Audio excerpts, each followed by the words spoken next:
Alas 4:41 sa laing balita, kahira sa butika sa Liloan gidakop human gikatahapan nga wa gideklarar ang tanang halin. Report si June Cator. XFM Police Report. Police Report.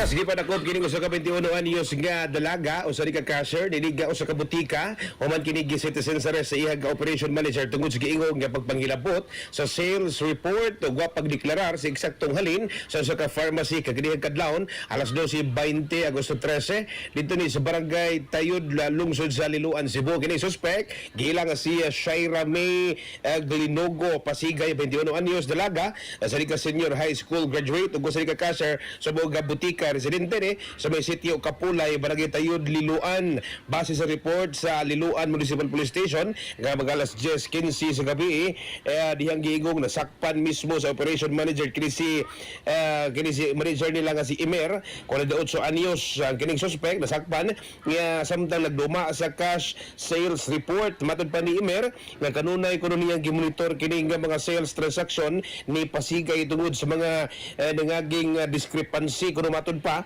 nga iyang namatikdan sa sales records. Sa buong higayon iyang giingong personal nga nasaksihan ng gining pagpangilabot sa sales report din wa gyud magtukma kuno ang eksaktong halin ni sa pag-check sa aktual nga sales kumpara sa kantidad nga nagka-records report mokabat kini sa kapin 35,000 pesos ang tinuod nga halin apan ang gi-remit ang gideklara nini nga dinakpan 32,000 lamang.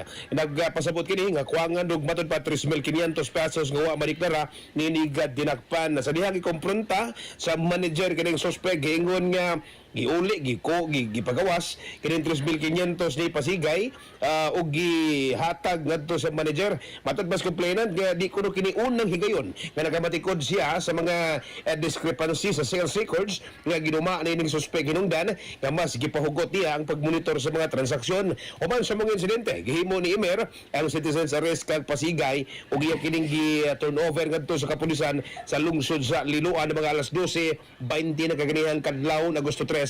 Gitanggong na ni karon ang dinakpan sa selda og desidido gyud nga mopasaka og kaso ay gini agmawog butika kaso nga theft ngadto qualified theft ngadto ni ini dinakpan. Mga katropa, yung kalimot magdumarog Santon Vitamin C ang alkaline nga vitamin C. Alang sa nagiusang Pilipino para sa Pilipinas, inyong katropa, June Cator, XFM News. XFM Report.